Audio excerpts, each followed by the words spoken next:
Hi friends, வணக்கம். Welcome to ஹனாட்ஸ். இன்னைக்கு நம்ம ஹனாட் சேனல்ல என்ன பார்க்க போறோம்னு பார்த்தனா, ரொம்பவே டேஸ்டான மோர் குழம்பு, பூசணிக்காயும் வெள்ளரிக்காயும் வச்சு எப்படி டேஸ்டா செய்றங்கறத தான் பார்க்க போறோம். இந்த வீடியோ ஸ்கிப் பண்ணாம ஃபுல்லா தொடர்ந்து பாருங்க. அப்பதான் அதோட process உங்களுக்கு ஃபுல்லா புரியும்.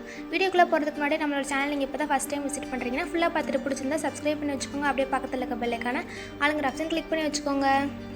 அது மட்டும் இல்லை, டெய்லியும் காலையில் 6 மணிக்கு நம்மளோட ஹனாட் சேனல்லேருந்து வீடியோ ரொம்ப ஹெல்த்தியான டேஸ்டியான குக்கிங் வீடியோஸ் அப்லோட் பண்ணிடுவோம். ஸோ பிடிச்சிருந்தா தொடர்ந்து பார்த்து சப்போர்ட் பண்ணுங்கள். இப்போ வாங்க நம்ம இந்த மோர் குழம்பு எப்படி பண்ணுறங்கிறது பார்க்கலாம்.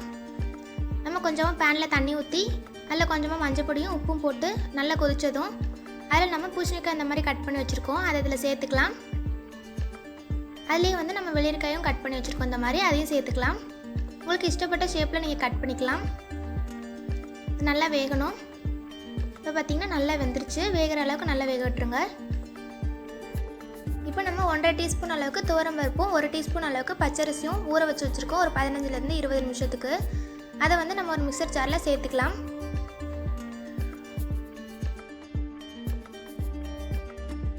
இப்போ இதிலே வந்து ஒரு 1/2 ஸ்பூன் அளவுக்கு நம்ம துருவன இஞ்சி சேர்த்துக்கலாம். இதில் வந்து கொஞ்சமாக ஒரு 3 ஸ்பூன் அளவுக்கு தேங்காய் துருவலும் 3 பச்சை மிளகாயும் சேர்த்துருக்கோம். இதிலே வந்து ஒரு ஸ்பூன் அளவுக்கு சீரகம் ஆட் பண்ணிக்கலாம். இது எல்லாத்தையும் நல்லா பேஸ்ட் மாதிரி நம்ம அரைச்சிடலாம். இப்போ பார்த்தீங்கன்னா இந்த மாதிரி நல்லா அரைச்சிருங்க. இப்போ வந்து இன்னொரு பேனில் தேங்காய் எண்ணெய் ஊற்றிக்கலாம். தேங்காய் எண்ணெய் ரொம்ப டேஸ்ட்டாக இருக்கும். தேங்காய் எண்ணெய் ஊற்றி தேங்காய் எண்ணெய் நல்லா ஹீட் ஆனதுக்கப்புறமா அதில் கொஞ்சமாக கடுகும் 3 பட்டை மிளகாயும் நம்ம சேர்த்துருக்கோம். கடுகு நல்லா பொரிஞ்சதுக்கப்புறமா அதில் வந்து 1 ஸ்பூன் அளவுக்கு ஜீரகம், கொஞ்சமாக துருவன இஞ்சி, இந்த மாதிரி கொஞ்சமாக கருவேப்பிலை நம்ம சேர்த்துக்கலாம்.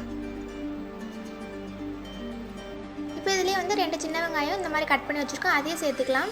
சேர்த்து இதை நல்லா வதக்கி விட்ருங்க. வதங்கினதுக்கப்புறமா அதிலே ஒரு 1/4 டீஸ்பூன் அளவுக்கு நம்ம பெருங்காயத்தூள் சேர்த்துக்கலாம். அதையும் நல்லா மிக்ஸ் பண்ணி விட்ருங்க. இப்போ இதிலே வந்து நம்ம அவிச்சு வச்ச பூசணிக்காயும் வெள்ளரிக்காயும் இதில் நம்ம சேர்த்துக்கலாம். பூசணிக்காயும் வெள்ளரிக்காயும் வச்சு நம்ம செய்யும்போது குழம்பு ரொம்ப டிஃப்ரெண்ட்டான டேஸ்ட்டில் ரொம்ப டேஸ்ட்டாக இருக்கும். ஸோ கண்டிப்பாக உங்கள் வீட்டில் ட்ரை பண்ணி பாருங்கள். இந்த சம்மருக்கு ரொம்ப குளிர்ச்சியாகவும் இருக்கும். இப்போ வந்து நம்ம அரைச்ச பேஸ்ட்டு இதில் சேர்த்துடலாம்.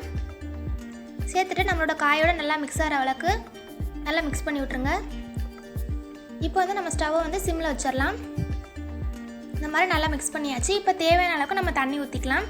நம்ம இதில் 1 கிளாஸ் ஃபுல்லாக ஊற்றிருக்கோம். இது நல்லா ஒரு கொதி வரணும். இப்போ வந்து நம்ம 1 கப் அளவுக்கு தயிர் எடுத்துருக்கோம். இது வந்து நார்மலாக நம்ம சாப்பிட்ற அளவுக்கான புளிப்பு இருந்தால் போதும், ரொம்ப புளிச்சிருக்க வேணாம். இதில் வந்து கொஞ்சமாக மஞ்சள் பொடியும் நம்ம குழம்புக்கு தேவையான அளவுக்கு உப்பையும் இதில் நல்லா கலந்து விட்றலாம். தயிரை வந்து நீங்கள் நல்லா விஸ்க் வச்சு நல்லா அடிச்சு விட்ருங்க, மிக்சியில் அடிச்சிடாதீங்க.